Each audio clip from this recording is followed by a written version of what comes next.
Start with the name of Allah, the most grateful, the most merciful. Dear students of class second year, Assalamu alaikum wa rahmatullahi wa barakatuh. Welcome you in Pakistan International School Types, a virtual learning system. Dear students, how are you? Hope you are doing great and you are working hard with your studies. And inshallah, you will get your aim of life. Dear students, here we are here with English lecture number 19. This is grade second year. And this is unit 4 determination. Unit 4. So, dear students, as I told you that we have unit 4 determination and we have reading selection 4.3. And the name of the reading selection 4.3 is It Couldn't Be Done. What is the name? It Couldn't Be Done. So, here we have It Couldn't Be Done. This is a poem, and the writer is Edgar Guest about the poem. And we are page number 159 to 161. And here's your teacher, Sarfraz Nadeem. So, dear students, let's start the reading selection 4.3. It couldn't be done. And as you are well aware that we are with in unit 4, and the topic unit 4 is determination. And so we have It Couldn't Be Done, the poem. Dear students, pre-reading we have people are usually discouraging in their attitude towards those who try to achieve something great. All great people of the world have faced opposition. What do you think the poet is trying to tell in this poem? Do you expect him to be discouraging or encouraging? So this is pre-reading. Dear students, is that people are always discouraging that when someone is achieving the goal, someone is on the way to achieve the goal, he say, why you select that department? Why you have in medical, for example, why you are in engineering? And that department is very good, that department has a value, so why you joined this are selected. So means lots of people are there on the way to discourage you, to make you to stop. But if of someone who is determined, someone who is full with energy to achieve the goal, then no one can make him to stop. So this is a poem, but what you are thinking people about that this poet is telling is what is discouraging or encouraging? Let's have a look in our poem. Here, dear students, we have a page preview. You can see over here. Yes, a reading selection 4.3. It couldn't be done. And Edgar Guest is the writer of the poem. So definitely, dear students, this is on page number 159. And it's written over here. Somebody said that it couldn't be done. But he, with a chuckle, replied that maybe it couldn't be, but he would be one who wouldn't say so till he would tried. Here, yes, chuckle means to laugh softly or to oneself. So here, this is the dear students first stanza about the poem. So I will try to explain the stanza as well. So the first stanza is saying these lines. The poet says that somebody said that it was a difficult task which could not be done in any case. But there was a person who did not agree to the statement of those people. He laughed softly and said that task might be difficult but not impossible. He said that he would not agree with the people who say that this or that task could not be performed by human hand. He said that he would first try to perform the task. If he failed in doing it, then he would say that it could not be done. So this is the explanation, dear students, of the stanza number 1. Now we have a stanza number 2. So he buckled right in with the trace of a grin on his face. If he worried, he had it. He started to sing as he tackled the thing that couldn't be done, and he did it. The second stanza, dear students, we have over here, and that is in these lines.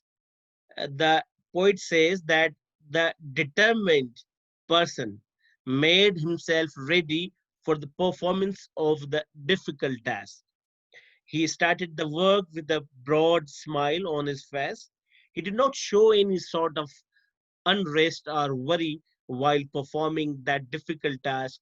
He sang joyful songs to show that he was not worried at all.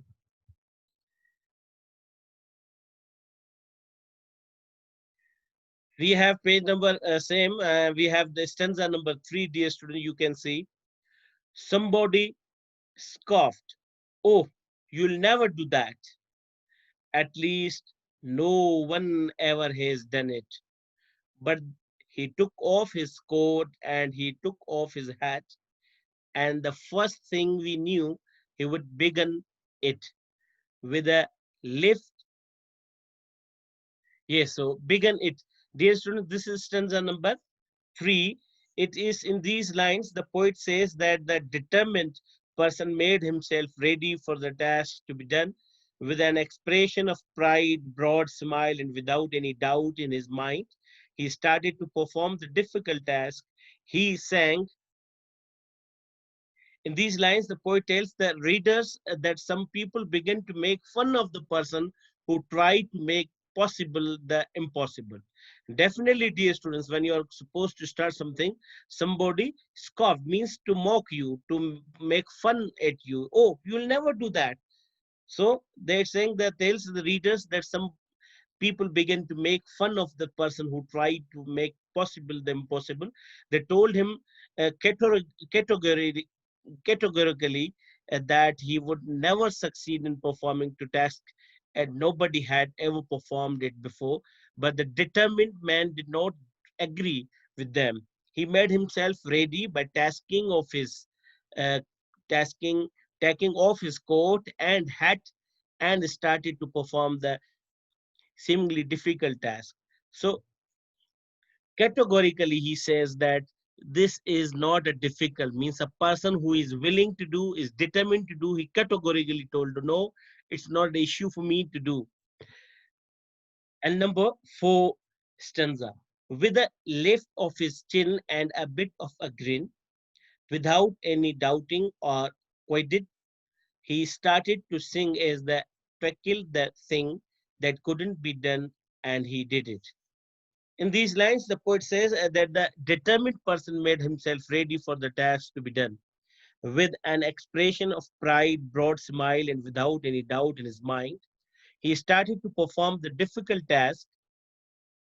He sang songs while performing the difficult task, which, in the opinion of the people, was impossible. By working continuously and patiently, he got success in performing the task. There are thousands to tell you it cannot be done. There are thousands to profess a failure.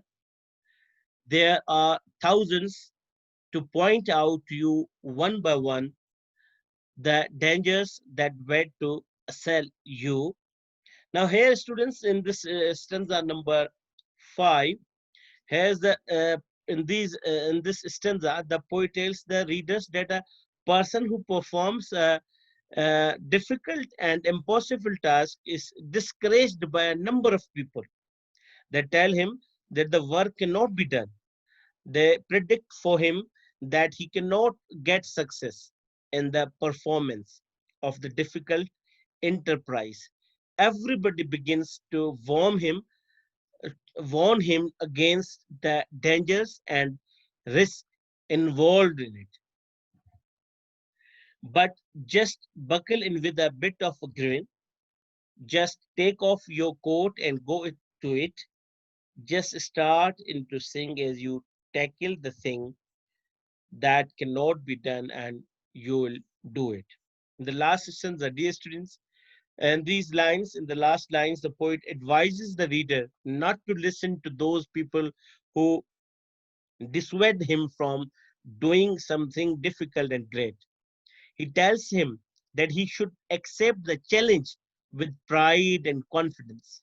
He tells him that he should take off his coat as a token of a strong determination and tackle the enterprise. He should accept the challenge with a smiling face. He should sing songs of hope while trying to perform the task. He should put himself to the task and would get success very soon in performing the work which is considered impossible by people. So this is the poem, dear students. This is the whole stanza which I explained stanza wise before you. That it couldn't be done. It's the main topic, but actually it's tell that everything is possible in this world. But if you are determined, if you are willing, if you have broad-minded, if you have continuity, then everything is very easy for you. Dear students, here we have the central idea, the theme of the poem. The theme of this poem is to try things no matter how impossible someone says it might be. If someone says you can't do something, then go prove him wrong and do it. Don't let someone's negative attitude take you away from doing something you want to do. Dedication is the main focus of this piece and is amplified by the final statement. And you'll do it, which brings full circle the reality of achievement that can come with personal confidence. Dear students, in this central idea in this poem, we learn that whatever the task you are going to start to achieve, there will be many people in the way to ask you, to tell you, don't do this and do this. Why you are doing this? It's a very difficult, you cannot do. Means lots of people are there to discourage you. But what will make you to do that? Your internal power, your positiveness, your determination, your courage, your continuity. That is the thing which will make you strong to face all the challenges which are on the way. So, when you are going to start something, you must have an idea and then full, firm attitude to do that. And then, if you have that firm attitude, definitely no one will stop you and you will achieve your goal of life. Dear students, this is about the poet uh, Edgar Albert Guest from 1881 to 1959 was a prolific English-born American poet who was popular in the first half of the 20th century.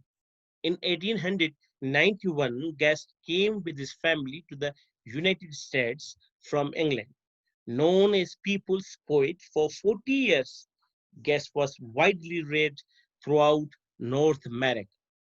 So this was all about this poet who wrote this poem that it couldn't be done, and it's very easy for all of you if you have a power to do something. Nothing is difficult. Everything is possible. Nothing is impossible in the world. Dear students, we have a second topic today: idioms. English idioms, proverbs, and expressions are an important part of everyday English. They come up all the time in the both written and spoken English because idioms don't always make sense literally. You'll need to familiarize yourself with the meaning and usage of each idiom. That may seem like a lot of work, but learning idiom is fun, especially when you compare English idioms to the idioms in your own language. Learning to use common idioms and expressions will make your English sound more native. So it's a good idea to master some of these expressions. The tables below are organized by how common the idioms are in American English. You can start by learning the very common English idioms since these are the ones you'll encounter regularly watching English movies. When you've mastered those, move on to rest. None of the idioms on this page are usual or old-fashioned, so you can't be confident using any of them with native English speakers from all English-speaking countries. Now, dear students, this is the topic about English idioms. Why this topic is today? Because this is a topic of the four numbers. This question is about four numbers in our paper. And now we can't say the English idioms are what the idioms which we are going to learn today. There will be an exam. No, not at all. But it means to tell you that idioms are the part of our course and definitely they will be there in exam. So most idioms are very common and few are very new for everyone. So let's start what we have in our list. And definitely it's all about the practice, dear students. If you will practice, then things will be easy for you and nothing would be difficult. So if you will try to work hard, idioms will be easy for you. The first list, we have top 10 most common English idioms and phrases with their meaning and examples. A hot potato is number one. Now, a hot potato, what's the meaning, dear students? A controversial issue or situation that is awkward or unpleasant to deal with. Means a hot potato means a controversial issue or some kind a difficult, unpleasant situation. The subject of bullying and fighting in my school is a hot potato. And a piece of cake means something that is easy to do. A piece of cake means something is very easy to do. So example, we have used this in sentence. Learning English is a piece of cake as long as you do it with a website or with our book like this. A bed of roses, meaning easy option. Bed of roses means easy option. Taking care of my younger sister is no bed of roses. She's very silly. And number four, raining cats and dogs. Raining cats and dogs, meaning raining very heavily. When we have a kind of sentence, raining cats and dogs, you must understand that raining very heavily. I wanted to go to play outside, but it was raining cats and dogs yesterday. Number five, get rid of, meaning to remove something or someone. Get rid of means to make someone out, in other words, to remove. He finally got rid of the door to door salesman by saying he had to go out.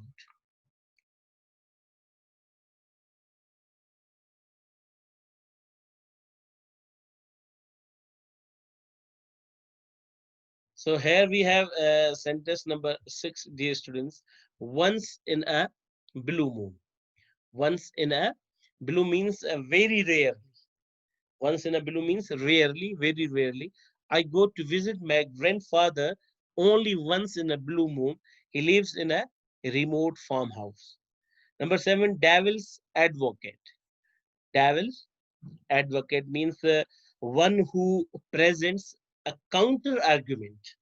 Again, one who presents a counter argument means he, hey, Jack, you're always playing devil's advocate. Give it a rest and mind your own business. Now, number eight, miss the boat. Miss the boat. Now, Peter wanted to enter the drawing competition, but he was too late to enter and he missed the boat.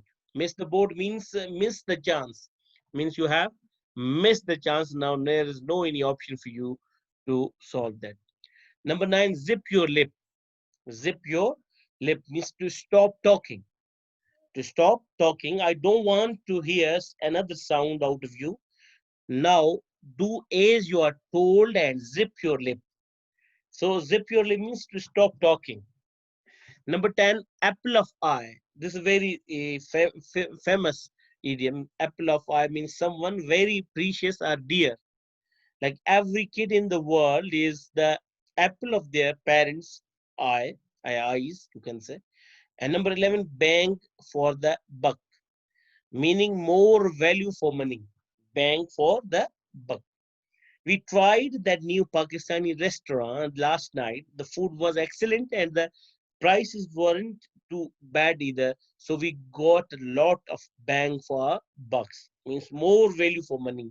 So because if you have purchased a thing which is very tasty or very precious and you have not much amount, so that is you can say bang for the buck. So dear students, this is a all about today's lecture. Hope so you understood. Today's lecture we learned about the poem It Couldn't Be Done and paraphrasing as explanation of the average stanza as I told you about it.